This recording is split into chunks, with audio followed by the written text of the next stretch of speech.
a impossible dream of a play. Madden is on the field. He wants to know if it's real. They said yes. Get your big butt out of here.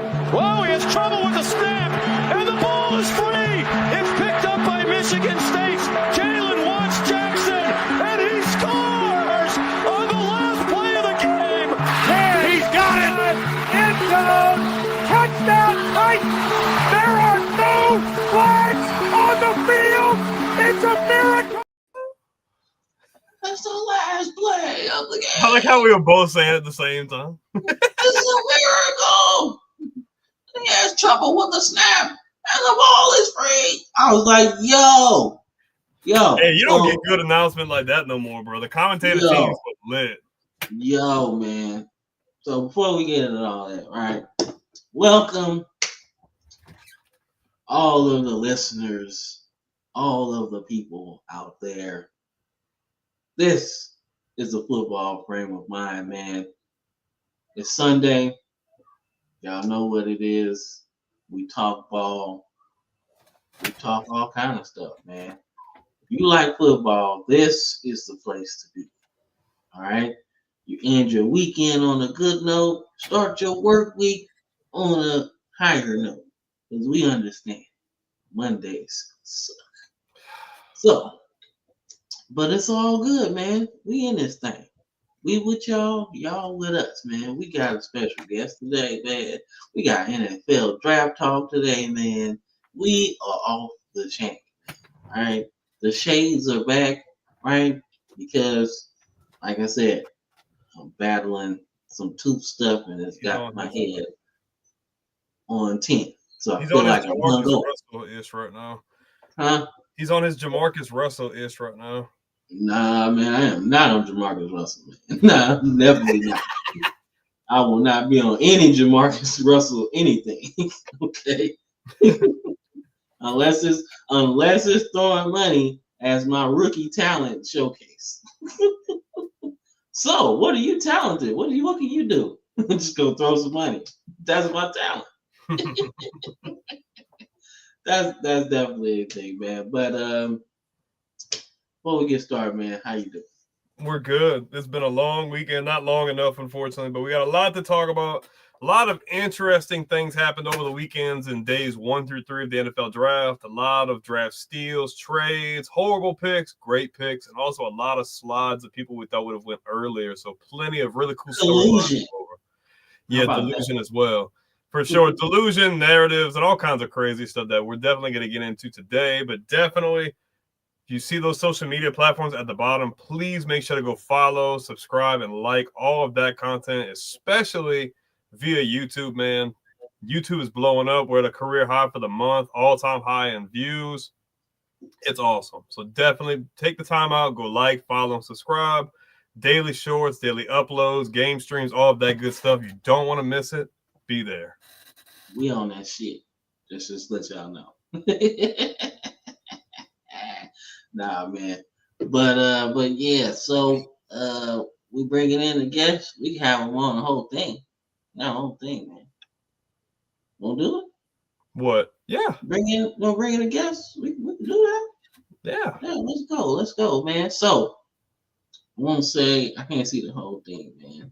But we got the homie Devin from Roundup Sports in this thing with us, man. How you doing? I'm doing pretty good. Just got home. Glad I could make it pretty much on time. It was nice. Hell yeah, man. We glad you are here, man. So tell the people, man, how you got into this space, man. Roughly. So at the end of 2019, TikTok was an app that was in its baby phases. It started getting really popular, and I noticed there was no like real sports creator on the app yet. So I was like, you know what? Why not take some of these TikTok trends that keep blowing up and turn it into sports content? I found out it actually worked out. And over the years, gained 180,000 followers on TikTok, started multiple different trends on TikTok, and I've now officially gone over towards YouTube where I'm trying to grind over there now. Yeah, man. Hell yeah. I like that, man. 180-something thousand. Oh, that's a lot of people. Man. That's a lot, man. So, what tips would you give, us on TikTok, to really get our shine on too? What kind of tips you got? Really, the thing with TikTok is just post, which even I need to take that because recently I haven't posted as much as I used to. But back when I really grinded TikTok, I was posting a minimum of 3 to 5 times a day. So, and doing that because eventually a video is going to blow up. No matter what kind of content you make or what you do, you're going to have a video that eventually blows up. And then once people see your blown up video, and then all of a sudden they're seeing more videos come up, they start recognizing your face. They're much more likely to follow you after they have consistently seen you because you're posting content consistently. Pushing all your stuff into the algorithm and more people are seeing it. Mm-hmm. That makes sense. That's pretty much how YouTube works too. I mean, that's how it worked for us. We seen a lot of success early on, but I think once we kind of figured out our niche and it started working, we started getting in the algorithm, and the views have been crazy the last 6 months or so. Yes, sir. Yeah. The shorts have been nasty, man. That's where it's at, man. Like I be hearing all these YouTube gurus be like, oh man, shorts ain't how you grow your channel. I'm like, sir, I beg to differ. I beg to differ, bro. You spreading false narratives out here, man. Get them short game together, bro. Yeah, I would argue shorts is the best way to grow on YouTube because I know me personally, I purposely didn't tell my TikTok followers about my YouTube because I wanted to try to grow it organically. Mm-hmm. And I noticed that shorts, by far, where most of my followers have come from, have been through shorts. It's crazy too. It's really crazy. Like I figured out, like once we figured out, like we were already getting good views, but he had kind of figured out a really good niche to where we was getting a lot. And I guess I kept wanting to do it on my own. I was getting decent views, but I think once we both bought into the same thing, like everything just went freaking bananas, bro. Like it's been crazy. Like, cause I was trying all kind of stuff, man. I was trying like draft stuff, different hashtags, man. And then something clicked one day. I was like, man, I'm looking at these other content creators, man. They got like 100,000 views. I was like, I want a taste of that. So I was like, what are you doing? And then I seen somebody put shorts, NFL, and then something else. So I'm like, let me try to put the NFL at the second hashtag. And once I did that, that was it. I was like, all right, cool. Yeah. Like, hey, Brandon, do this. This works. That's really funny you mentioned that because that's what I do too. I always do the hashtag shorts and then immediately next one after, no matter what the video is. If it's football, it's hashtag NFL. If it's basketball, it's hashtag NBA every time. Mm-hmm. Yeah, man. I'm telling you. So, but yeah, man. So we got I'm trying to make sure. There we go. So y'all know the drill. All right, y'all gotta come over and subscribe. Y'all watching. Y'all watching, but y'all ain't clicking. What's the deal? Now, I will say this percentage looks a little bit better. The subscribers going up and the non-subscribers going down. So we excited about that. But we need more. We need more subscribers. Let's get this percentage that subscribe to like 20% by the end of the year. I think that's a good goal. Let's go 20%. All right, water's fine. All right, so we started off our thing, man, with our off-season stuff, man. Hopefully this thing go. Oh, this thing ain't even working. What's going on with this thing, man? There we go. All right. Yo, what is going on, man? I know I put all them slides on there, man. I'm embarrassing myself in front of the guests, man. I'm telling you, man. See, it's not even working. What is going on in your end, bro? I don't know, man. Don't blame it on the technology, bro. That's what it is. I swear. It's supposed to literally go into something else. It's supposed to go into another slide. Hold up. Let's reboot it. Let's go back. Okay, there we go. Or not. Nah, there we go. What is going on? My bad. All right. Now it's supposed to go into something else and everything. My bad, dog.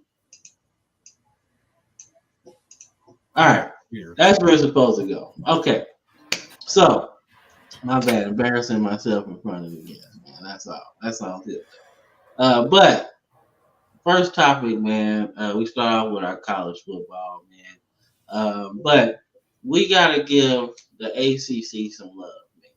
So the ACC got a lot of good play, got a lot of good stuff going on, man. So I want to get your take, Devin, on the ACC. Like, what's the state? Well, we saw last season, it felt like the ACC kind of took a downwards turn. Oh, like when you talk about the top of the ACC. Now, it was much more competitive with the teams that you typically didn't see towards the top of the ACC. But as we saw, the college football kind of did not give the ACC much respect last year. Now, on one hand, you could say it's just because they were beating up on each other because they were all good, or you have the people who think that they're beating up on each other, that means they were all bad. Me personally, because I've watched the Big Ten and the SEC a lot, they also beat up on each other, but they somehow never get knocked for it. It's only the ACC that ever gets knocked for it. And the Big 12 used to get knocked for it too. But I didn't like how Clemson looked, if that makes sense. I felt like Clemson should have been a lot better than they were, but I also kind of felt like Miami kind of got hosed pretty bad. Yeah, like I think we picked I don't know who we picked. I think I picked Miami. We both picked Miami to come out of the ACC just based on what they had did in the offseason and getting Cam Ward to come in. I think we both were kind of on that train. Yeah, but we couldn't blame the committee for not putting him in simply because they had lost that last game to I think Syracuse or something like that. It was a close killer, game, and they had lost, and that was like their third loss or something like that. So it's like, yeah, you were a good team. If we were talking about team for team, player for player, they're a playoff team. But judging by their metrics, man, they're going off of what you did, right? Mm-hmm. And I thought Matt Rule, who's not in this conference, he had a nice thing. He was like, man, everything you've done early in the season doesn't matter, it seems like. And everything you've done in that last month is literally what they look at. And it seemed like that's what it was. Because if you wanted the 12 best teams, Miami should have been in.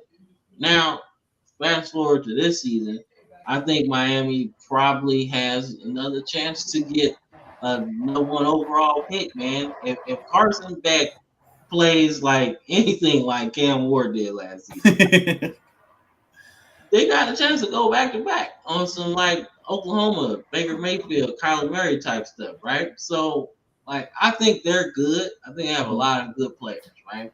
But Clemson is still the alpha, man. You know, and then you got little brother and Syracuse in there. Like, they've always been a thorn in everybody's side. Clemson, Miami, Duke, whatever. They beat everybody at least once every 3-4 years, right? And whoever they got at quarterback, you know, Frank Brown is a believer. I think me and Brandon both was like, really? The Georgia defensive back coach for the head coaching opportunity? We both was like, yo. He killed it, man. Like they exceeded expectations exponentially, man. Like they came to play, and a lot of people were caught off guard because one, they didn't expect them to play up to the talent in the competition, but they didn't expect Kyle McCord to come in and sling the ball around like he did. They caught a lot of those teams off guard. Yeah, man. Like, yo, it was crazy, bro. I was like, yo, 9 wins and a bowl appearance. Hey, that's a good start, man. So, but then you got Duke, man. You know, like I'm a Manny Diaz guy. I thought he was cool at Miami. I thought they had a pretty good defensive structure. They just was missing that offensive explosion, which is what you're gonna get from a defensive guy, man. You need to hire a good offensive dude to kind of take that stress away, right? But he ended up, getting fired for Mario Cristobal, which turned out to be pretty good, right? You can't go against that. He played there, won national championships there, everything. So that was just what it was, right? But losing Riley Leonard, I want to say, was kind of a big loss for Duke. So they kind of got to, get the ball rolling again. But one thing about Duke, it's like a gateway job to everything else. Everybody that's been at Duke that we know that have been good coaches that started there, it's a gateway, right? You do good at Duke, you probably get another job. you don't do good at Duke, and you probably won't see that, right? Spurrier did it. What's Mike another Elko. gateway? Yeah. Mike Elko, right? Got another job, right? Everybody else in between, not so much. You know what I'm saying? So, but that's my thing, man. So that's kind of I want to touch on the ACC. We hadn't gave it much love throughout the off season, so I kind of wanted to get some love. So let's get into this next thing, man. If you want to work, I don't want to work today. Out of curiosity, you're a Vikings fan, yeah? Yeah, I am. Also, who's your college team? Out of curiosity. College, I've never really had a singular college team. I always root for underdogs. Like this year, I was rooting pretty hard for Indiana. Kind of helped that I live in Indiana too. But in the past, like I've found myself rooting for like UCF, Cincinnati. It's just I kind of like to root for the underdogs, see the smaller schools that aren't typically at the top go out and win it. Okay. Man, about to say, you're a patient guy to be a Vikings fan, bro. You've definitely seen a lot of ups and downs, especially over the last decade or so. Man, they like to let me down. Give me hope, just let me down every time. Y'all didn't do too bad in the draft, though. I know we're going to get into that, but we'll see. Yeah, man. See that smooth. Ask me what. That's what, man. What's up? The context clues, man. Nah, man. But we do this high school thing on here, man. We just kind of go over the top players at their positions, man. We did 2025. Everybody, all the freshmen coming in. So we're starting in 2026 top five, man. So as of right now, these are your top 5 running backs in 2026. So, Devin, who strikes you as somebody to really sink your teeth into? Well, I'd be lying if I said I watched the majority of these guys, but I actually had happened to see some KJ Edwards thanks to TikTok. He looked like he was a dog. I couldn't really tell you much about the rest of them, but KJ Edwards was like a dog from what I've seen on TikTok. Okay, no, that's fair. I really like Xavier Crowell. Like I said, I haven't really seen much film, obviously, but I really like the fact that he's got the 200 size already, right? Pounds. That let me know you can add at least 15 more, right? Without sacrificing too much speed. Because now, if he goes to an SEC school, right, he's going to be ready to play, right? Then you got Derek Cooper, who's almost 6'1", right? And he's 210. So he's already going to be good. And if he goes to the ACC, he's really going to be hard, right? Because the level of competition is a little bit less. But nonetheless, like, what you got, Brandon? Who you like? The thing that jumps off the board to me is ball at Oregon. They always go for those smaller guys with that speed, especially – I mean, you've seen it a lot with Chip Kelly, but even now with Dan Lanning, they really like that fast-paced running gun offense, especially having a guy like that. He's not the biggest guy. He's fast. He's shifty probably. Be able to get in between guys and be able to play big plays downfield. Yeah, to be 5'9", 170 and ranked top 5, you got to be pretty fast. Hell yeah. Yeah, man. I said, and Oregon's like a global brand now. Like, oh yeah. The Big Ten really helped. Like that solidified. Yeah. It helped with what was it, Nike giving them that basically unlimited NIL money too. Oh, Phil Knight's like, hey, bro, we opening the bank for y'all, bro. We gotta win that. He's like, shoot, man, if you want some money, cool, whatever. We got it all. You know, we just gave LeBron a lifetime contract, so maybe we can do the same for you. So, like, it's a pretty cool. I like they setup, man. Like, it's really cool over there. So I think they could. I think they have a chance to win back-to-back Big Ten titles. To be honest with you, Dante Moore's coming into his own. He gets to be the starter more than likely this year. I think they're going to be. Hot take. Okay, Brandon. Nice. Okay, you going for the jugular today. All right. I was gonna say maybe Ohio State could win this year because I know they got Julian saying, but. Yeah, like, I mean, Dante Moore and Julian Sam are kind of in the same boat, bro. Like, they haven't played much. So, technically, you're coming into the season with 2 unproven guys. And not to say Oregon doesn't have any weapons, because that would be a lie. But Ohio State got some weapons too, bro. I mean, they got probably the best player in the country in Jeremiah Smith. So now I think people are going to be like, well, he didn't really do much in year 2.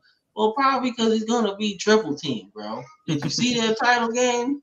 It was 3 people on him, right? So, I mean, the drop off isn't going to be bad.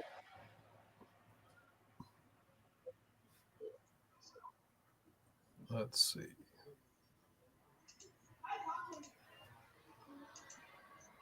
All right, so we do our high school player spotlight before we get into our NFL stuff, man. So this is Brandon's pick. So I want you to start it, man. Let's do it. Dude, he's a 3-star guy, but his talent is crazy. He's not afraid of contact, getting out of the pocket, initiating contact, being shifty, getting around defenders. I love his arm strength, but I like his quick delivery. He's got some really good offers on there, some SEC offers from like South Carolina. You got Appalachian State, Arizona. He's got Michigan as well. I seen you have Mariota. I've seen a bit of Josh Allen, and the fact that he doesn't have the height and maybe necessarily the same size, but the way he plays, he's just not afraid to move out that pocket, man. And it's like, man, when he stops, he throws that ball on a dime. Like, it's quick. He's got a really quick release, and I think he definitely has potential to end next year as a 4 or 5-star, depending on what the statistics look like. Yeah, I like what I've seen from his film, man. It's kind of the same thing. And when I was looking at when I made my NFL comp Mariota, man, I was thinking more of a person that's not just running, but has the escapability, but to throw off platform with ease. And Mariota was like one of those guys that made it easy. He threw it off platform all the time at Oregon, right? More so at Oregon, that's where I wanted to really kind of look at, because NFL was kind of a dumbed down version of him. Because I don't think Tennessee let him play to his potential, to be honest with you. But that's just me. But in college, he was like lighting it up. And I was like, this guy really has the ability to do this with ease. Like, and the 81 completion percentage, that's what stood out to me. I'm like, yo, so you just throw the ball anywhere to anybody, don't matter where you throw it at? Like, that's a trait that I think can take him into college really well, right? And have him at the front of the line, honestly, as far as starting as a freshman, right? And I think it depends on where he goes. But if he stays in Arkansas, he'll probably be the starter, right? Because they need somebody like this, right? And like I said, I'm a big Sam Pittman fan, so I really want him to see him there. If he can get a guy like this to stay home, that's a good start. So what you think, Devin? If he's the player you guys are talking about, it would make me, unless he can grow a couple more inches, it would make me think of a Baker Mayfield type guy. Yeah. If he has that strong arm, can run over defenders, and scared of the contacts, maybe probably a little faster than Baker, I'm sure. But if he doesn't grow a couple more inches, I'd say that'd be great for a lot of teams. I mean, Baker's shown that even with undersized, as long as you get in the right system and play right, you'll still be successful. I can see that, actually. I could see that. He's just maybe a little bit quicker on his feet, but similar. Yeah.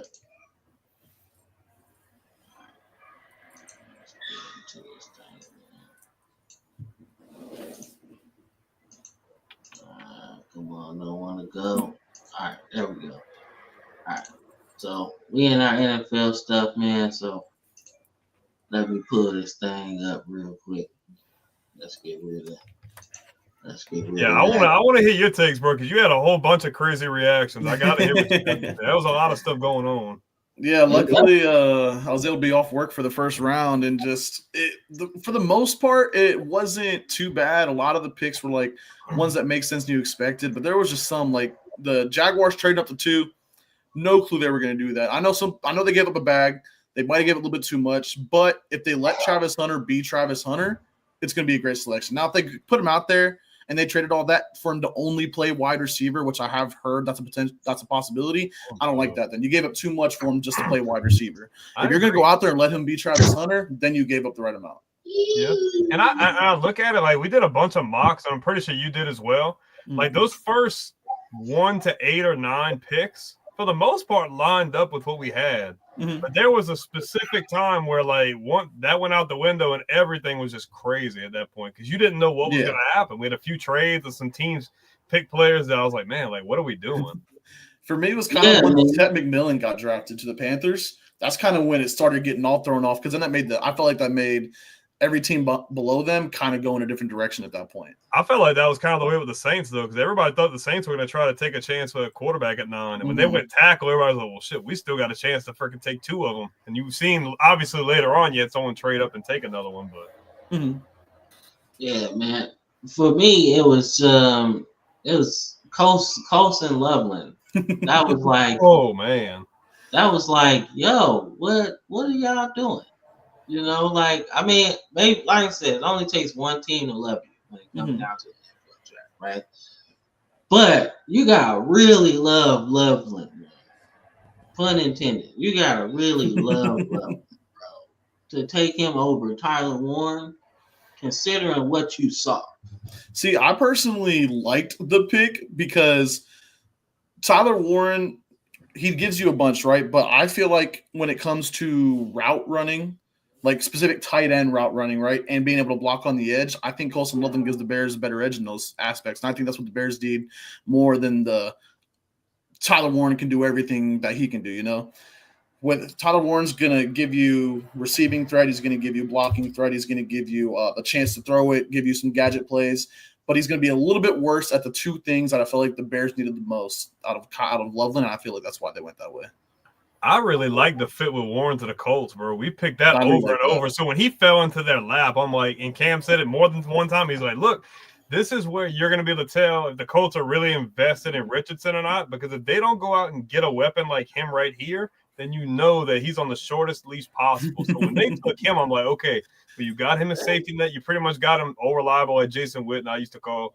You got that guy that can kind of help him get more comfortable in the offense, a quick dump off, somebody that he can throw to whenever he feels like uncomfortable, can't find anybody.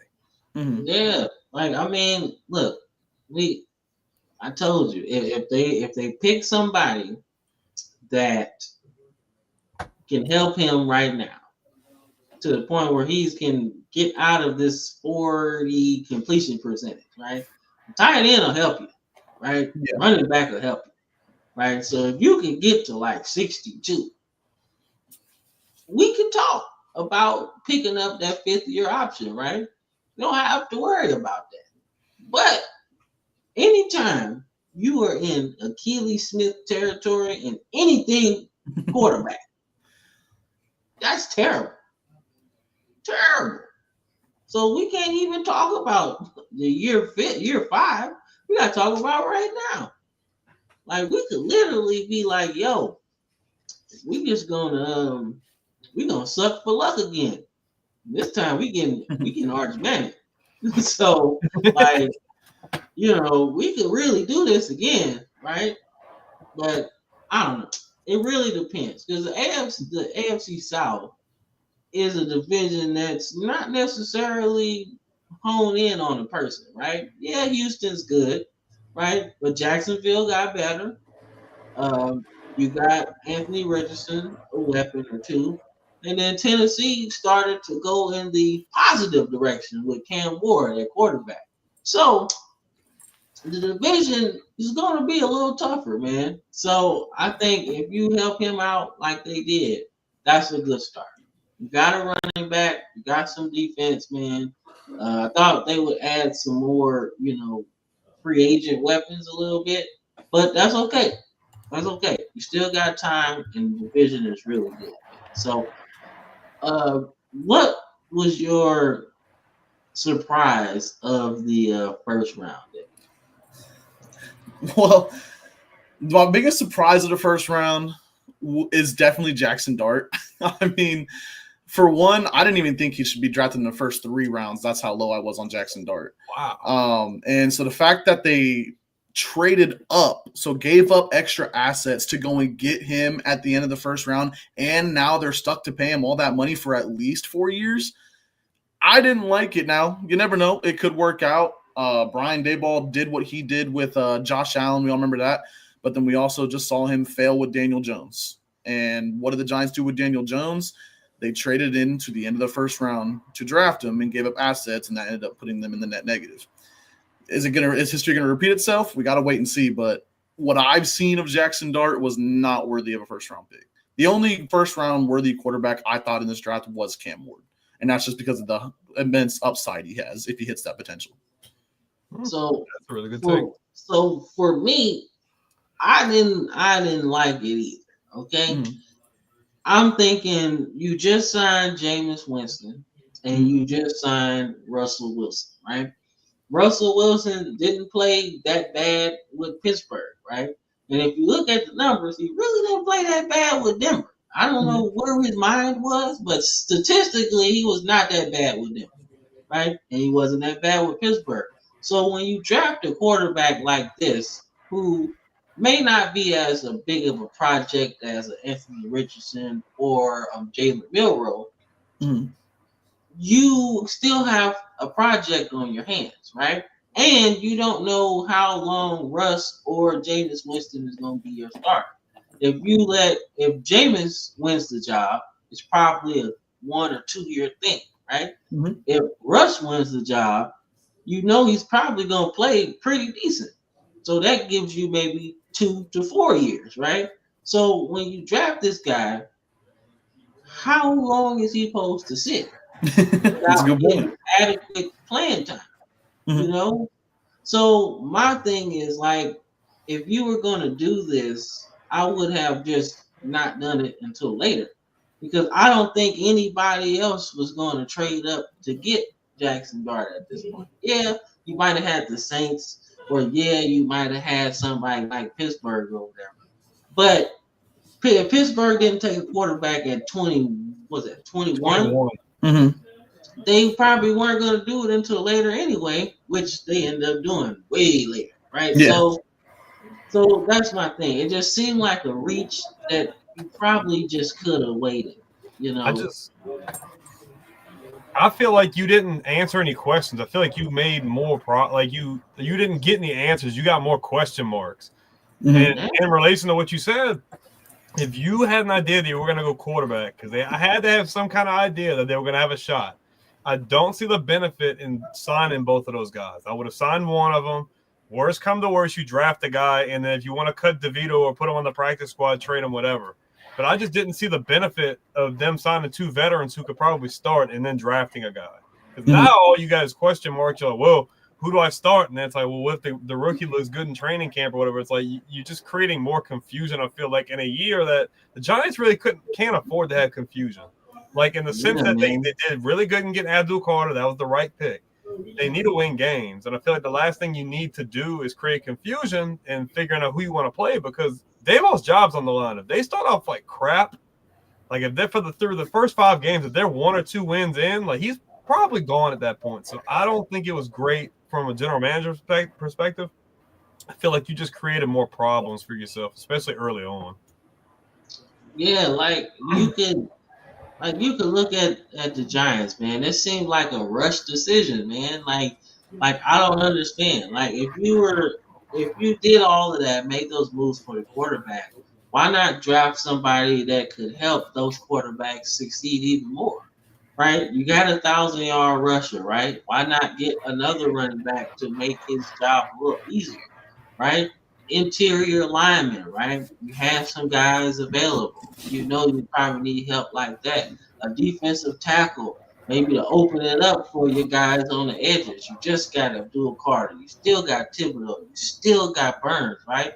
Draft some tackles, man, so you can really open it up so they can get after the passer, you know? So that's some moves that I thought that they would make, right? Because everybody in this division has a quarterback. Everybody does, right? And specifically, they all have quarterbacks that could run necessarily, right? You got somebody's speed. Somebody's speed. Nah, man. Yeah, it was someone else. I was like, man, somebody's my bad. But yeah, so you got Daniels, then you got Hurts in that division. So all of these guys can run. If you try, and Dak can stoop when he want to, But you need somebody in that. You need somebody to get after those guys. So I'm thinking, let's make it easier. That's where I thought they were going, man. But this just seems like we're desperate for a quarterback for the future. And if you ask all of the fans, right, they looking like, yo, why did we do it? We already have a quarterback battle on our hands. So they're kind of confused. Man.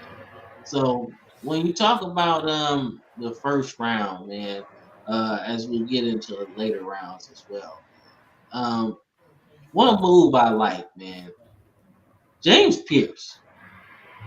I really like James Pierce to the Falcons. I really did. I think on a team that has so much offensive potential, you need a guy like that really got this potential to be like Big Beasley for them, right? Remember Big Beasley had this crazy good season. He was like all pro and everything. It's like, oh shit, this guy gonna be one of the best. And you know, just kind of fell off the map a little bit. But they got an all pro season out of him, right? And then I think this guy can come in and help them, man.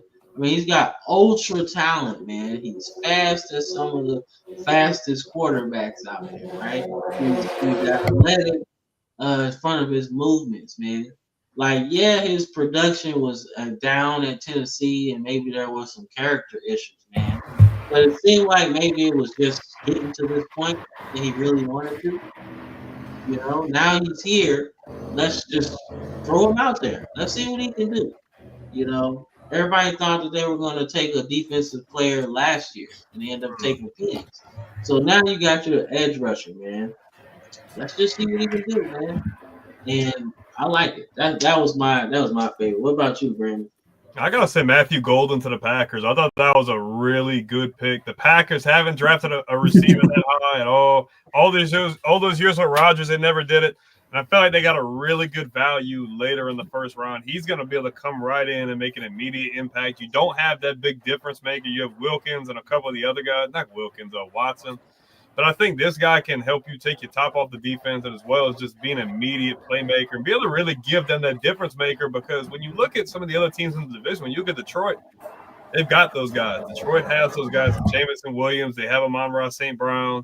You look at the Vikings. They've got Jefferson. They've got Addison. They've got Hawkinson. Like, Green Bay needed that big-time guy. And I feel like, if anything, it's going to make Jordan Love that much better, and it's going to make them that much more deadly on offense. The fact that they still have Love, they still have Josh Jacobs. Like, Green Bay, adding a guy like that could really help them in chances to try to compete for this division next year. Okay. And you've got the Bears, too. The Bears got some weapons as well, man. They picked up Luther Burden, I want to say, in the second round. Yep. And then they got Odunze as the bonus pick. DJ Moore. DJ Moore still. Right, and DJ Moore. So they got weapons too. So you had to it's an arms race at this point. You had to get you some arms. You know, you got to get you some receivers, man, because your receiver stacked up with the whole division was lacking a little bit, right?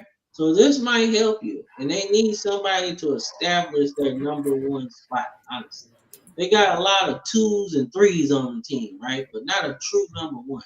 And I think maybe Matthew Golden can establish himself as a number one. He doesn't have like number one size, but in today's game, you really don't need it, especially if your guy can move. You know, inside, outside, jet sweeps, you know, drag routes, whatever, right? So that's the key, man. So I think he can really establish himself, man. So before we get out of the first round, man, I gotta get your take on this Shedeur Sanders thing. All right, so he falls out of the first round. So you mentioned that you only had really one quarterback with a first round grade, right? Mm-hmm. So everybody else has Shedeur Sanders as a first round quarterback. So one, why did you not have him as a first round grade?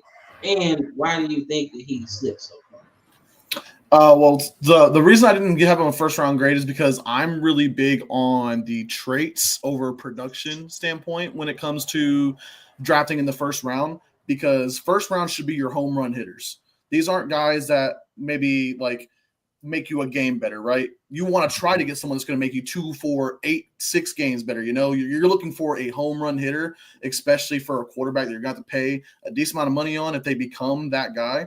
So that's why I didn't have him with the first round grade. I still thought he was the second best quarterback in the class. I only had him behind Cam Ward. I personally thought that if he didn't go to the Steelers at 21, that he'd be an early second round pick. So when he kept falling, that was obviously very surprising because he's not worse than Tyler Show. He's not worse than Dylan Gabriel. That was atrocious. He's just not worse than Jalen Milroe. Now, Jalen Milroe has tools, but he's one of those guys that probably is never going to reach those tools unless he gets fantastic coaching in the NFL. So, like, the fact that Shedeur fell that low and got picked behind so many guys made no sense to me. I saw that there were supposedly his Giants interview didn't go very well. And I guess some anonymous assistant coach said that the interview with him didn't go very well. And I understand that Deion Sanders hasn't been the greatest in the whole process, was kind of treating it kind of like back the way Eli Manning and his family treated it all those years ago, right? But as we saw, it didn't affect Eli Manning's stock. So what reason does that affect Shedeur's stock? You know, I still felt like he should have been drafted way earlier than the 5th round. He should have been drafted to a spot to where he was pretty much guaranteed a chance to compete for the starting spot. And the fact that they're drafting him, expecting him to be willing to be a backup, I think is just insane. I mean, the crazy thing for me is I think the NFL had to make an example out of him because I think the NFL is starting to see guys coming from college and they want to speak for themselves. They want to be able to have more. They want to be able to have the keys. They want to be able to speak and do this and that. I think they're noticing that like this could become an issue. Like if a lot of guys are coming out and they're very outspoken and stuff because they can't control them. Or they can't they're scared that he won't necessarily follow the narrative. Now, I don't necessarily feel like that, but I feel like from the NFL executive standpoint, they're like, well, look, we can't have guys keep coming out like this because then we're going to have a big issue or whatever. So I think they just push the issue of like, look, like whatever they had to say. But the good thing about this is he goes to Cleveland, which I think is a really good spot, in my opinion, especially as late as he did because it kills a lot of that crazy expectation to me. He's not a first-round quarterback at that point. Now, I don't necessarily understand them having like 5 quarterbacks on the roster right now, especially the wide variety of quarterbacks that they have on the roster. But I think it's a good spot for him to learn from everything, but also like him to really just put his head down and put the work in because we've seen what he could do last year with quite possibly one of the worst offensive lines in college football history. I think that speaks a testament to himself. Not the most mobile guy, has really great accuracy, decent arm strength. Guy can get it done. He's got a good football IQ. I think him going to Cleveland and just putting his head down and working, I think it was a really good spot for him. The fact that he slid all the way to the 5th round, though, we definitely expected, okay, he's a day 2 guy. When the Saints took Show, I'm like, okay, that's wild. I'm like, that shouldn't have happened. And then I'm seeing Milroe come off the board to Seattle. I'm like, okay. But I'm like, there's no way, bro. But I think it was just it was just unprecedented. And, I mean, he seemed to have handled it a lot better than most people probably would have in that scenario. But I think he'll do okay, man. I think it's a good situation. Cleveland's not going to be contending anytime soon, so it gives him some time to really hone his craft, learn, and get better. And with Kevin Stefanski, he runs a very favorable offense for someone that plays quarterback the way Shedeur Sanders does. Shedeur Sanders genuinely plays quarterback almost the exact same way as a guy like Kirk Cousins or Jared Goff, which was his NFL comp, was Jared Goff.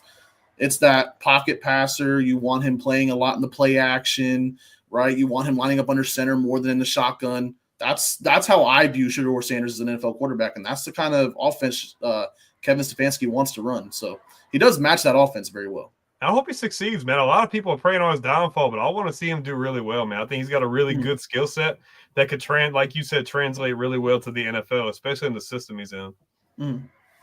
Yeah, I was looking at it like, man, this is really wild, man. You know, it shows where some teams are really, their mindset is, right? We don't really value winning as much. You know, you're looking at Pittsburgh.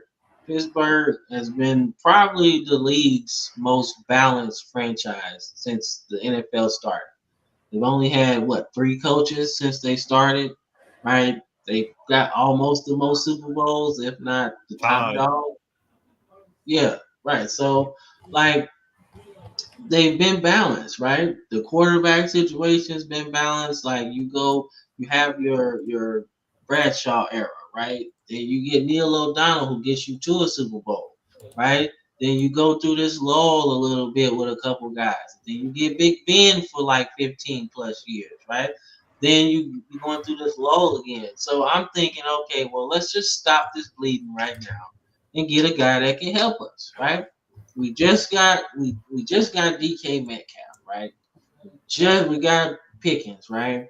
We got a lot of stuff going on offense, right? Some pieces that might work. Then you got this defense that's really good right now. Why not get somebody that's going to be able to help you, right? Right now. Because Will Howard might be able to do something, but compared to their whole quarterback room right now, Will Howard might actually win the starting job if they give him He probably will. I'm just being honest, bro. Yep. Mason Rudolph, whoever else, and then Will Howard, bro. And I'm like, yo, Will Howard could win this job and be like really good at it. You know, because he got a defense. All you gotta do is not fuck it up. You know, so that's my whole thing, man. So a lot of these teams passing up on him, like I said, the Saints, the Steelers, and then the Giants trading up to him, which even if they would have drafted Shedeur, it still wouldn't have made no sense because you still got your own situation, right? Cleveland, like you could have took him at 5, honestly, because you're not going to be contending at all. You're not going to do anything in this division because you don't have a quarterback. You got all that money tied up to Watson. You got Kenny Pickett.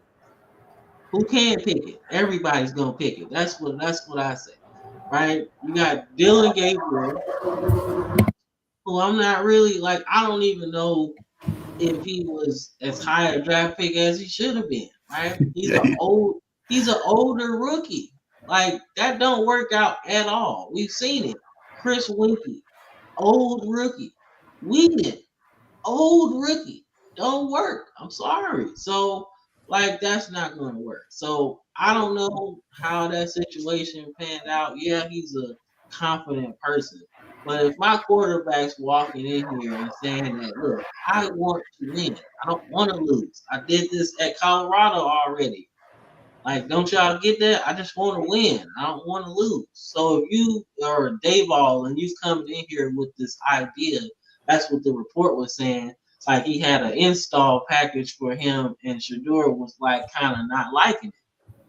If the shit was whack, bro, tell me it's whack. I don't think he could handle the honesty, honestly. So, like, that's my whole thing. If it was whack, it was whack, man. And him going in his last year, honestly, if you don't fix it, you go into it with this stuff this season, and Shedeur's telling you it's whack. You probably won't be there next year. And now you're looking at next year, and you're probably gonna be in the same boat, man. And them defensive players are probably gonna get tired of losing. They just went through all of that with Daniel Jones. You bet on Daniel Jones more so than you did Saquon, who technically is the reason why you even had that success that one year. So it's like, why we keep going through this, man? So that's my whole thing. The Giants could have realistically not even drafted quarterback this year. Mm-hmm. They could have literally waited till next year. You've seen the class next year. Guys along the lines of Arch, Lenore Sellers, Nussmeier. Like it's a good class next year that they could probably get away with. They didn't have to trade up. They could have definitely got even better value for defense. Or like how you said, draft another running back, man. They still had Caleb Johnson on the board. Maureen Hampton, I think, was still on the board at that point. Like you could have definitely done a little bit better. Yeah, man. So let's get into the second round, man. Like I kind of want to get Devin's thought on the second round, man. Like who really stood out to you in the second round? Honestly, to me, I feel like this is like the easiest answer only because I was astonished that he fell to the second round. Will Johnson to the Cardinals, I thought was just absolutely insane. I understand he's just getting off of a knee injury. But we saw a few years ago the same thing happened with JOK. Jeremiah Owusu-Koramoah, he had a heart problem right before the draft, so all of a sudden his draft stock fell, and he went to the Browns late in the second round, and is one of the best linebackers in the league right now. My thing, if you're going to draft early, you got to draft looking for a home run, not safe. I don't like safe drafting. That's why like the Vikings first round pick, it'll be good, but it was a safe draft pick.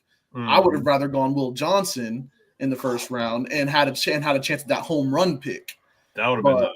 Yeah, because I think early round picks are when you get your home run hitters, and that's what Will Johnson will be as long as the injury isn't something that affects him long term. Yeah, you shouldn't go save in the first round because that's your best chance of getting the highest value player. Exactly. Yeah, man.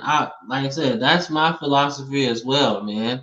Your first round guys should be guys that either crack your starting lineup day one, or at the end of the season, they're starters going into next season, right?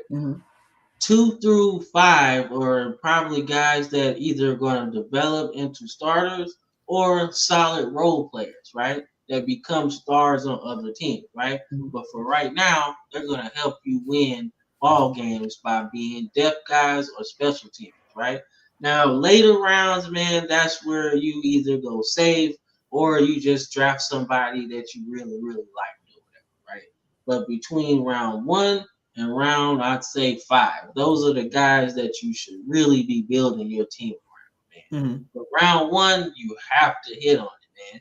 That's why we call them hits, misses, busts, good players, whatever, because that's what matters. You know, if you can't hit on your first rounders, you probably ain't gonna hit on the second, third, fourth, whatever round either, in my opinion. You know, so that's my whole thing, man. So, but look at this comment right here, man.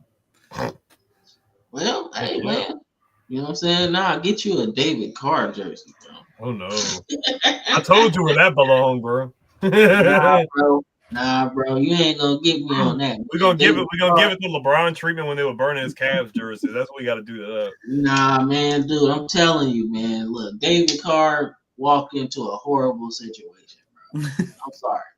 You can't tell me I'm the first overall pick ever for the franchise, and you surround me with that shit, and you expect me to succeed in year 1?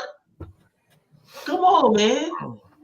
And Brandon, see, this was our conversation offline, right? Because he saw me in my David Carr jersey. He was like, "Oh man, that's trash," and I was like, "I mean, no, because you said hell no when I said Matt Schaub.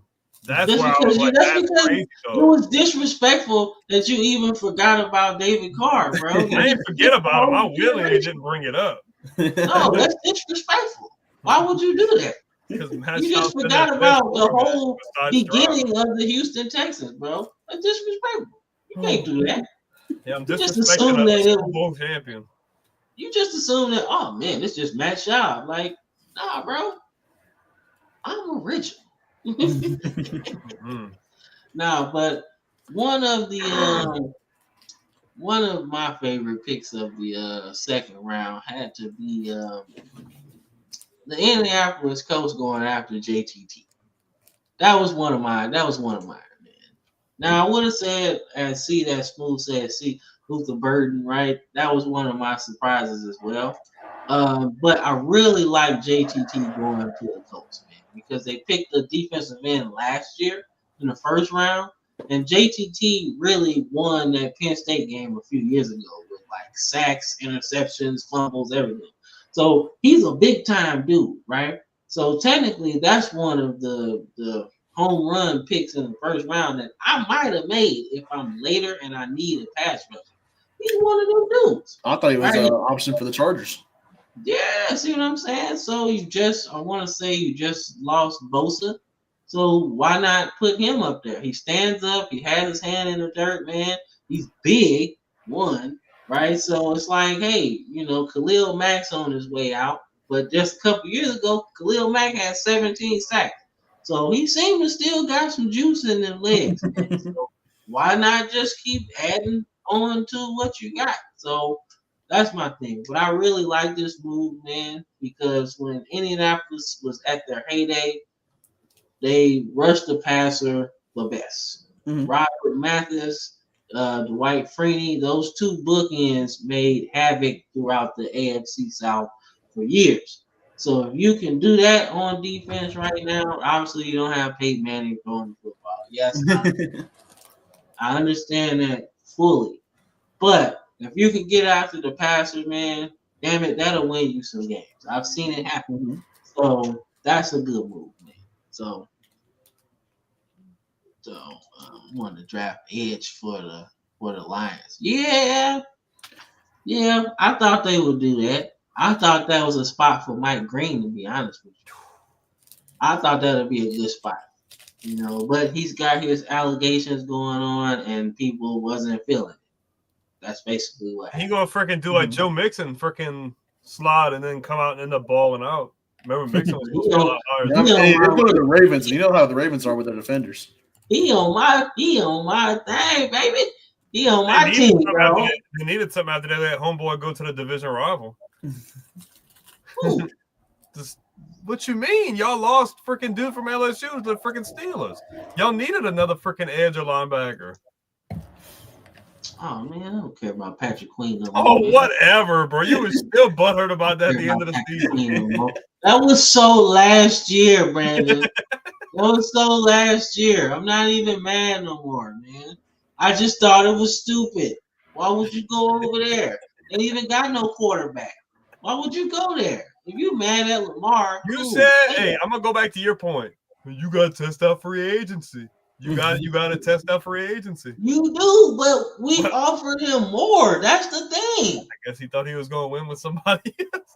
I guess he seen the writing was on the wall with Lamar. I guess I don't know. I don't know, but we offered him more, so that's not even the case. If you test free agency and you still take the lesser offer, that's your fault, not ours. We did our job. I liked the fact that the Raiders did really good in the first few rounds, getting Genty in the first, but then getting a steal with Besh in the second. I think he's going to be a really good receiver for them. I mean, they hadn't really been doing good at signing. They got a couple guys like Jacoby Myers and stuff. But I thought Jack Besh is going to be kind of like that underrated, like down low guy who's going to do really good for them. Yeah, man. Like I didn't know he went to LSU. He was recruited to LSU by Orgeron. He played Brian Kelly's first year, and he had a few mistakes. A lot of them being like on special teams, like muffin punts and stuff, like real simple Simon type stuff. And I guess he just wouldn't feel it. He transferred to TCU and ended up being really good still. Okay, no, man. Because I was watching the Pivot, and he was on there talking about his time with LSU and TCU and things like that. So I was like, damn, so he's pretty good. I was like, well, that helps. It helps a lot, actually. I kind of thought that they might have traded up to get like T-Mac from Arizona. I was thinking that would have been a good move too. But I figured that would probably have taken like a lot more draft capital to move. Yeah, because that was only like he went like 2 picks after they picked Genty. Like they would have had to give a haul to get back that high in the first round. Yeah, so like that's where I really wanted them to go because I felt like Genty should have went earlier than what he did. To be honest with you, I felt like man, maybe you should have did that in New York, right? Yes, I love Abdul Carter, right? I do. I think he's a fantastic player, but you can't be having surgeries on your shoulders and stuff before we draft you. Because that scares me as a person that would be evaluating talent. Because your film is showing me the person you were. But what about the person after you have surgery, right? Or you still that person with the same pass rush moves, inside, outside, all of that, right? That scares me because you need your arms and shoulders to really do that, right? And I'm thinking Ashton Genty would have been the perfect scenario for what they want to do right now. If you're looking at Dayball's situation and the GM situation, you have to win this season. You have to make the playoffs or at least show some type of fight this season, right? You can't be drafted in the top 5 again or both of y'all is gone, right? They granted you a reprieve because technically Daniel Jones wasn't your quarterback when y'all got there. Let's just be honest. He wasn't. But Ashton Genty gives you that oomph on offense, right? Because now you got the receiver, right? Neighbors last year. Now you got two quarterbacks that are capable of winning you games. I personally think Russ will win you more games. But then you draft Genty and you run the ball, right? Now we can not only win games, but these close games that maybe we're in division, we can salt away at the end because we got our version of Saquon, right? We got our version of Brian Robinson Jr., right? We can salt these games away and maybe steal a couple, right? Because we got the defense to really get after the passer. I That don't think was they've my- learned. I don't think they've learned yet in the aspect of the running back, to be honest with you. But they could have. They still could have got a good running. But they still could have got a good running back where their spot was in the second round. Like Yeah. they could have still got anybody they really wanted besides. Could have Aaron. got Caleb Johnson. Exactly. I know, man. I know. I know Genty's that good. I'll admit he's like separated himself. But I Yeah, feel man. like with the Giants, like their defense was like damn near bottom of the barrel. I know their offense was too, but I just feel like you see a guy like Carter at that spot, possible generational type talent. You've seen a guy like Parsons go to Penn State do the same exact thing pretty much. Feel you got to roll the dice on him, and then you get in the second round, you go for a guy like Caleb Johnson that at least can give you some stability, have a lot of upside. No, you might not have the Genty upside, but you can at least have said, okay, I've been able to kind of balance out a little bit offense and defense.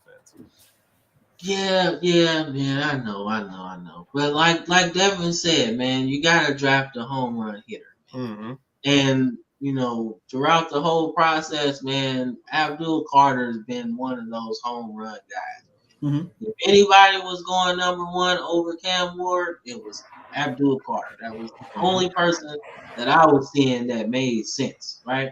So that's this guy I watch on baseball all the time. He says you got to get your aircraft carrier player, right? You got to have at least three. And Abdul Carter's an aircraft carrier, bro. That's one of them dudes. So I ain't mad at it. I'm just like, hey, if you're trying to win right now, we need some running back help, man. But nonetheless, man, let's get into, man. We kind of just go through the rounds and see what you like, man. So third round, man, what moves did you like in the third round? Oh, that Cleveland Browns pick right there, Harold Fannin Jr. I think you could have legit made an argument that he was the second best tight end, or even first. You could have made an argument that he was the best tight end in this entire draft class. And you get him in the third round. I mean, this guy, he's got the size, he's got the hands, he's got the route running, he's got the speed. He has all the athletic traits. He's big enough to where you can throw him onto a block.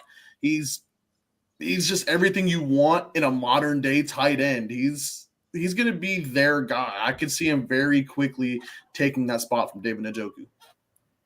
Man, his production was crazy at Bowling Green, wasn't it? Mm-hmm. I was like, yo, he had this many yards and catches and touchdowns, bro. I was like, yo, why nobody put him on television? I would have loved to see that shit, man. It's like, I know. I felt like he wasn't talked about in this draft process much, which I thought was a crime. Some people didn't even have him in the top 5 tight ends, which I also thought was a crime. I think it's mainly because he's in the MAC, man. I feel like they kind of just got. It's the same thing like how Genty was getting all this freaking disservice for the Heisman because he was obviously in the Pac-12. Like I think it's kind of that same song and dance. Man, I tell you mine, man. Landon Jackson, man. Landon Jackson to Buffalo was good because they got these little bitty pass rushers. Like maybe not little bitty in terms of normal guys, but like they're not like big dudes, but they all are like super athletic and they shoot gaps and stop runs and get after the quarterback. Every time we play my Ravens, every time we play the Bills, them little dudes literally cause havoc. They shoot the gap, they stop running backs, they chase Lamar around. Like, yo, I'm tired of it, man. And they just got better with Landon Jackson, man. He blew up the combine, man, in terms of 40, all of that, the bench press, all of that. He was a workout warrior. And he's not like super big either, but he's like an athlete. You stick him out there somewhere and just let him eat. that's a move you make, man. And I liked it. What about you, Brandon? I hate to give them credit, but I'm going to give Dallas credit, man. Getting Siobhan Revel at the spot they did, one of the best corners in the draft. I know he's coming off of injury, but that's really good value in the third round. It's going to really help them out being on the opposite side of Trayvon Diggs. They needed another really good corner. And, man, he was projected to almost go first round at one point, if not early second round. So I think value-wise, I know he's coming off an injury, but, dude, that guy's really good. Good covers corner, really good ball skills. I think the Cowboys hit a home run there. Oh, yeah. Caleb Johnson to the Steelers. That was I like that one, too. Like, bro. Nice way to not skip a beat after Najee. Let me just get him. Yeah, that's like, yo, okay, the ball is yours. Like, who else is in their backfield right now? Is James Conner still there? I don't think so. No, he's banned. Boy, you wait. They have only I'm blanking on his name, but he was their pass catching back last year. Yeah, so this is like this is handing you the ball, like you day one starter, you know. So that's pretty good. So I'm like, that's value right there. Like, all right, we got our number one running back, and the way he was running at Iowa, he was like 50% of the offense or something like that. So he can carry the load. We've seen that. So he's an instant starter. Like they got him in the third round, an instant starting running back. That's great value. Yeah, man. So I definitely like that, man. So we get into the fourth round, man. Any moves that really stood out to you, Devin? There was a few that I know fans liked, but my personal favorite, and to me, this was probably my favorite pick of the entire draft, was CJ West out of Indiana to the 49ers. Yes. That is someone that is going to stuff the run for you anytime you need him to. You know, the Eagles tush push, it's going to be hard to do it against a guy like CJ West. And he's going to be someone you're going to bring in every single time against the run. You might not be able to have him on third down situations, but you didn't draft him for that. You drafted him to stop the run. Yeah, man, he's an athlete too, man, to be so big. Like he ran a nice 40 for his size, man. And he's a big guy, man. He was making plays for Indiana this season, man.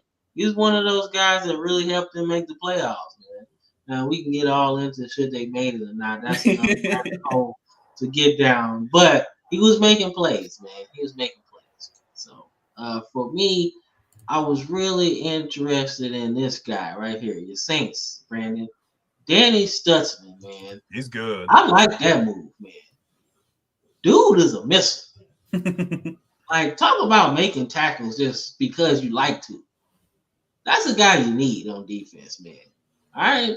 Look, y'all let a lot of good linebackers go. He's going to. A lot of people are saying he's going to turn into Zach Ball and be going to Philly in 5 years. Well, hopefully y'all learn y'all lesson, man. Because dude nice, man.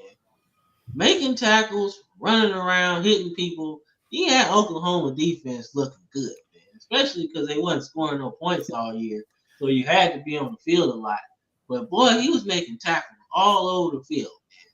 So if he's not starting at linebacker at some point throughout the season, y'all fucking up. And when you look at his tape too, he closes the gap on those tackles very quick, and that's what you want with your linebackers. That's what I'm saying, man. He just right there, man. Like he's one of those ones, man. What about you, Brandon? What you got in round 4? A lot of people are going to talk about Cam Scatterbo to the Giants, and I really like that. But the one that stood out to me is Kyle Kennard to the Chargers. The fact that they lost Joey Bosa, and then they end up getting the SEC Defensive Player of the Year in Kyle Kennard, who's wreaking havoc on other SEC offenses. That's a really good fit. I love his size. I love his athleticism. I think he's a plug and play in this defense. I think he's an immediate difference. Dog. That's a good one. And then you got him in the 4th round, which is crazy. Like that's wild, man. That's wild. So the Tennessee Titans got not the Tennessee Titans, but the Cleveland Browns got Judkins and Dylan Sampson. Well, yeah, they lost Nick Chubb. They got to replace him, bro. That's nasty, bro. That's nasty, bro. You got a dude who scored a bunch of touchdowns, and then you got a dude who break a lot of tackles. That's pretty good, man. Okay, the Browns might have known what they was doing. They might have known what they was doing, man. But that was pretty good, man. So then we get into round 5, man. As you know, gets a little bit hairy here. But what did you think about the 5th round, Devin? If I had to pick one that I was my favorite pick of the 5th round, it's DJ Giddens to the Colts. Gives you a nice little change of pace from Jonathan Taylor, especially a Jonathan Taylor that the last few seasons has been having some injury troubles. Gives you a nice change of pace, someone that can come in if he does get hurt and lower the chance of him getting hurt too, because now he's not taking every carry. I think it's a really nice pick for the Colts. Nah, I like that. What about you, Brandon? I'm not going to be a homer, but the Patriots getting Braden Swinson at edge, very good, bro. Like, he showed last year that he could step up, especially when they had a lot of trouble getting – he did really well because they had trouble getting pressure on the quarterback, but he was one of the only ones that felt like damn near every play. He was back there with the quarterback every play. I like his size, good arm length. I think he's going to be a really good player for them. He was good value for sure. Mm-hmm. For me, I really like the Chargers getting Oronde Gadsden. Mm-hmm. Like, that was another good tight end that I had seen, man. Going Syracuse, Kyle McCord definitely made him some money, throwing him the ball correctly, things like that, man. But I really like Oronde to the Chargers, man. I think they need some more weapons, some pass catching weapons. So this helps. Obviously, I don't think he's an inline blocker or anything. He seems like one of those guys to stretch the seam or whatever.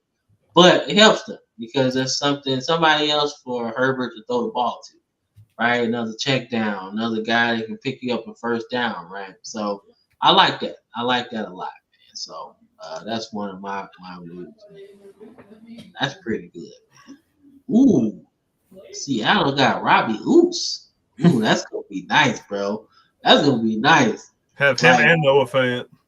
Man, see, but Oops is like a Pat Ricard kind of for my Ravens, right? He can play fullback for you. He can play tight end for you. So that's nasty for me. So if you're trying to like go a I formation, bro, that's the dude to do it. That's the dude to do it. Let's see what you got. What you got? See that smooth? You said they signed Hunter Renfrow. I mean, that's cool. Now you got 2 old white guys at receiver. Yeah, pretty much. And then let's see, Denzel Burke. Yeah, that's what it looked like, man. But I mean, that's another good secondary option for Cardinals. I mean, it's not Patrick Peterson, Rogers Cromartie, but I mean, it's a good start. It helps, and they still got Buda Baker too. So yeah, so it's a good start, man. I like that move. But Robbie Oops is gonna be good, man. I'm not saying he's gonna be rookie of the year, man. But in terms of if there was a stat that shows you plus or minus, like they do in basketball, I guarantee Robbie Oops will be in the top of the league plus or minus. So, all right, let's get into these last couple rounds, man. I gotta go for 6. What you got? Devin Neal to the Saints at that spot is a freaking steal, bro. Devin Neal's had 32 touchdowns over the last 2 years, bro. Wreaking absolute havoc on the Big 12. Now you can kind of have that fire and ice. Now, we don't know how long you're going to have Kamara, but having a guy like him to complement Kamara, they're 2 completely different styles, and he's really good at getting out in space and really breaking tackles. What you got, Devin? Well, I thought it was kind of funny how this round turned into the backup quarterback round. Like 5, I think, different quarterbacks got drafted in this round. Everybody's looking for their Tom Brady, I guess. But my favorite pick, it was the backup quarterback round. It was insane. My favorite pick, though, was Kobe King to the Vikings. I know Vikings are my favorite team, but he's perfect in that Brian Flores defensive system we play, where we plug and play a ton of different guys in the front 7. He's not a guy we're going to ask to go out in coverage, but he's going to come in and run downs and be a gap shooting linebacker or a blitzing linebacker when we need it. And he can play any of those spots, either in the linebacker spot or on the edges. I think that was a great pickup for the Vikings there that late. For me, man, it was Will Howard, dog. Like, considering that the Steelers didn't draft any quarterbacks in this thing, let me know that you're either waiting on Aaron Rodgers, right, which could go way left or way right. But Will Howard, like I said before this, has a legit shot to play really good minutes. You know, like really, he has a chance to win this spot. And if he does, depending on how good he plays, you might not have to look at another option at quarterback next season. Right? You got a good defense, and all you got to do is throw it to DK and Pickens, bro. That's it. And you got Caleb Johnson in the backfield. You know he's pretty good. He doesn't fumble a lot. So there you go, right? But he's got a chance to really be good for it. And I personally am looking forward to seeing it. Like, I'm not a Steelers fan at all, man. But, man, that looks pretty good, man. You know, Ollie Gordon going to Miami is actually a pretty good spot as well, because they need another running back. They got rid of Mostert, so I mean they need some help, right? Anything to keep Tua from, anything to keep Tua from running, bro. Please, that's all I hope, man. See that Smooth says, That's crazy, bro. Don't put him in the same conversation as Jimmy. Nah, man. That's hella disrespectful. If you know the Josh Rosen situation, people, man, you know that was just an unfair spot. Like they draft you, and then the coach gets fired, and then the coach is Cliff Kingsbury, who technically runs an offense like Kyler Murray just came out of. He's not gonna deal with no Josh Rosen. So the pick was really just useless. But he was a bit overhyped coming out of college, in my opinion. Like, a lot of people say he was so ready and this and that, but I didn't see it. Yeah, he was. He definitely was a little overhyped. But to say he really had a chance, he didn't have a chance. Not to really even scratch whatever potential he had, man. Like, remember when Mel Kiper said Jimmy Clausen was going to be the best thing smoking? Yeah, he said he was going to quit his job if it didn't work out. Remember that shit? We saw Jimmy Clausen play enough to know that he was ass. We knew that. We saw enough. So, like, we didn't see enough of Josh Rosen to say, like, oh, man, I'm really ass. So, I think it's just a wasted pick, in my opinion. I mean, but I think the Cardinals won that situation, if you ask me. Because I mean, you drafted Kyler Murray, who technically had options to play baseball too. So I mean, there you go. So I think it worked out for both people. So I think the Cardinals got a chance to really make some noise this season. They made some moves. They made some moves, man. So. Then we get into, how about before we get in the 7th round, man? Why your team draft a kicker, bro? Y'all got kicker problems? Nah. Brandon, y'all got kicker problems with the Patriots? Patriots. I mean, I guess it don't hurt. I think we had drafted a guy last year, the year before, and he was like, okay. Yeah, I was just curious, man. I mean, y'all pretty much had pretty good kickers. We've had a good history of kickers. I just think in the last couple of years or so, I think we've kind of had to experiment with a couple of guys. All right, man. That's all I'm saying, man. I mean, hey, Andrews is pretty good. That's all I'm saying. That's like a 90% kicker, bro. So, I want to say they had Joey Slide. If that's the case, then yeah, he's not very good. Yeah, just call Gostkowski back up. He'd be all right. Hey, Vinatieri still kicking, bro. He's too damn old, bro. He's a freaking fossil. Yeah, if that's the case, just call Morton Anderson, bro. If you gonna take that far back. Shit. Yeah. You're right about that. Or Stover. Remember Stover? Matt Stover, yeah. Yeah, Matt Stover, bro. He played for a long ass time. I think even the Ravens drafted a kicker too in that 6th round because I think they're going to legit think about getting off of Justin Tucker after his down year last year. Yeah, bro. Him and Deshaun Watson are real tight. Oh, no, man. Bro, he just needed his leg massage, man. Kick a lot of balls, man. Yeah, bro. Look the wrong one, bro. Kick a lot of balls, man. Bro, come on.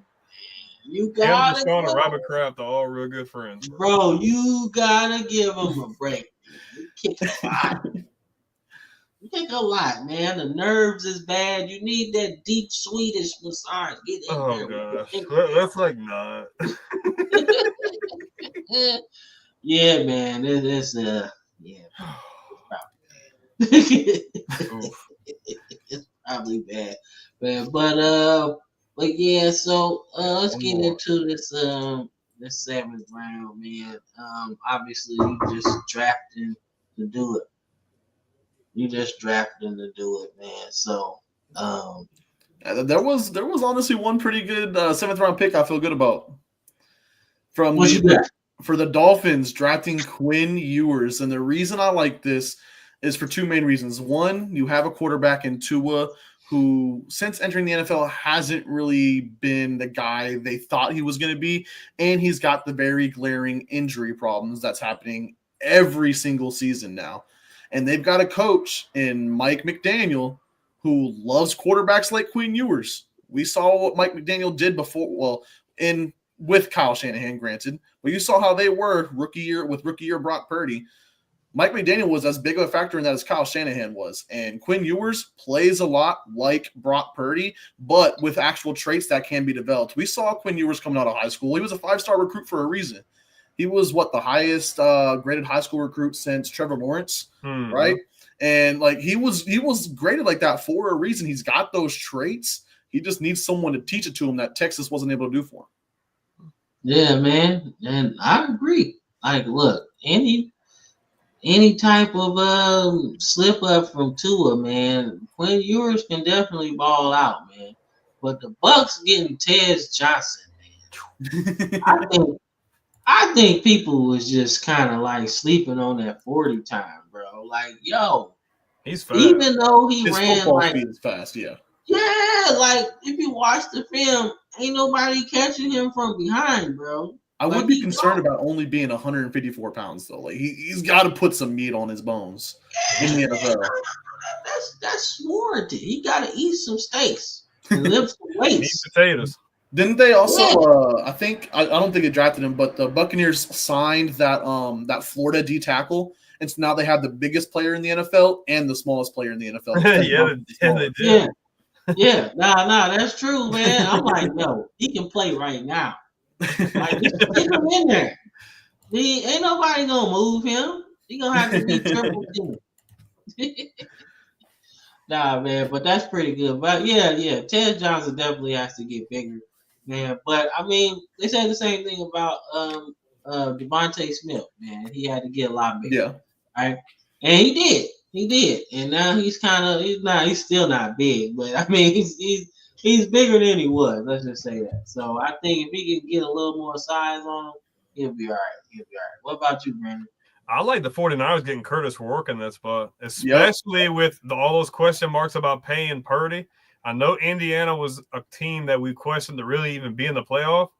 But, bro, when they gave him time, he cooked last year. He looked that offense looked really good. I know the quality competition was only there, but playing in the Big Ten in general, dude, I think that's a secured option for them, especially the fact that how they got Purdy to start with.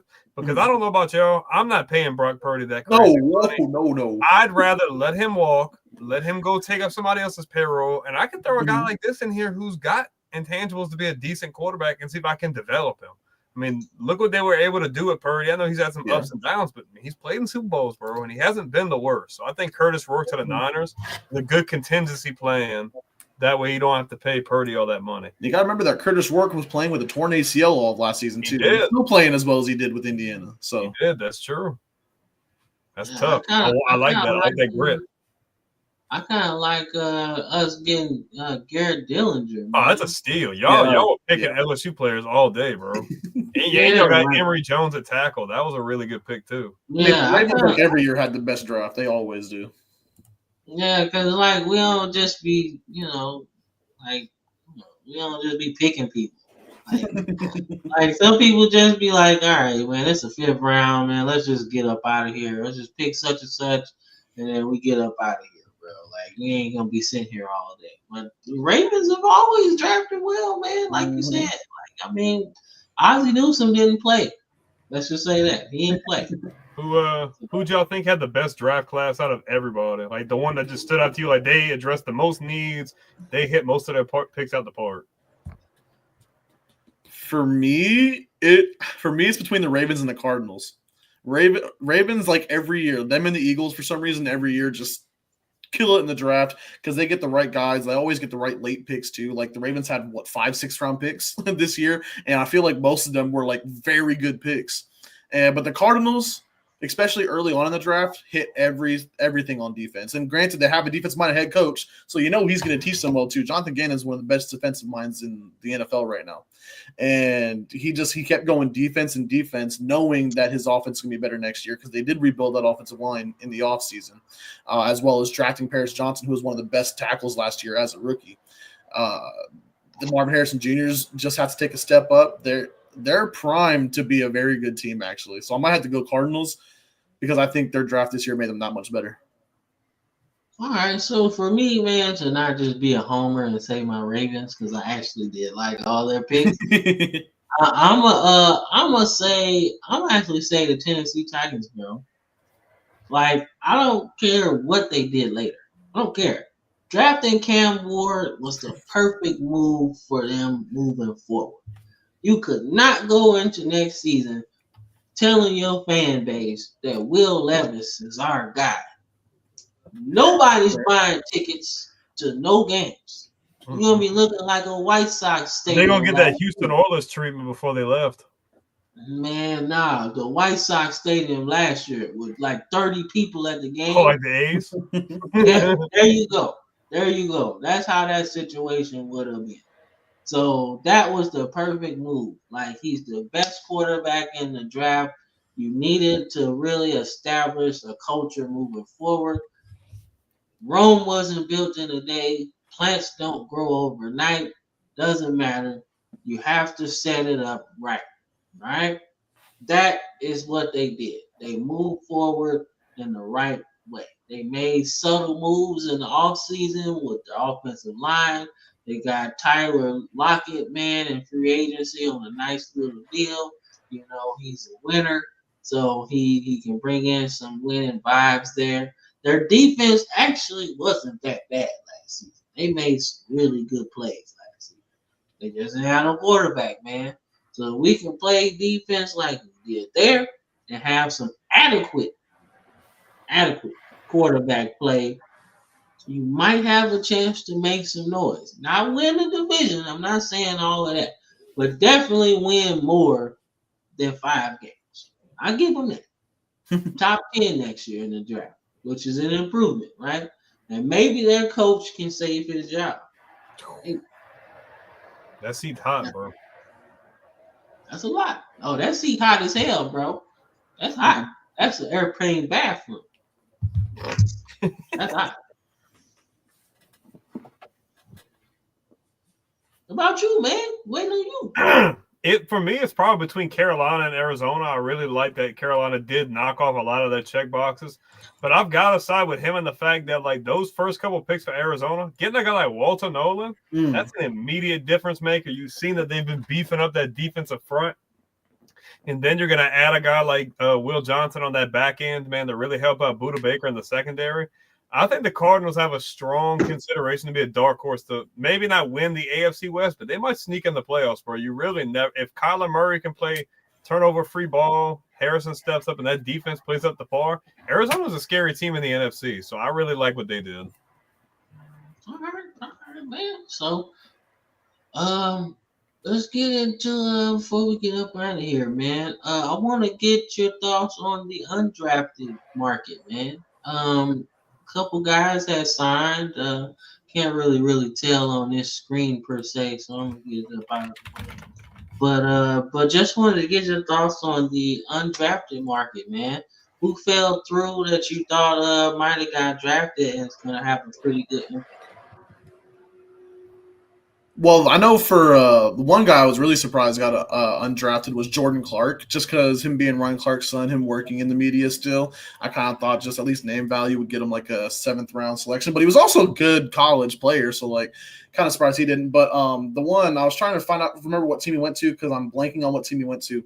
But Kobe Bryant, the corner from Kansas, I was genuinely surprised he didn't get drafted because his college production wasn't there. But he has all those physical tools you'd want from a corner you can try to develop yourself. So he's a guy that like I thought would have easily warranted a 6th or 7th round pick where you get those guys that have all the traits but like never had the production. So you're drafting them drafting them strictly to teach them. And I'm trying to find what team he went to now, but hopefully he went somewhere that's actually going to teach him how to play the corner and use those traits to his advantage. So many got signed. Wow. Yeah, I don't see. Oh, Shiloh to the Buccaneers too. That one was kind of interesting. Shiloh Sanders. I thought he was going to get drafted too. But I'll let you know when I find out which team he went to. Kobe Bryant. I was surprised Donovan Edwards went undrafted. I know he didn't have the greatest year, but I'm like, damn, bro. He was on the cover of College Football 25, and man, you wouldn't even draft him. Now he went to the Jets, which they already have a lot of question marks of how interested they are in retaining Breece Hall. I mean, Donovan Edwards could end up being a good guy. I think he still needs some development, but I mean, I was really surprised that he didn't get drafted.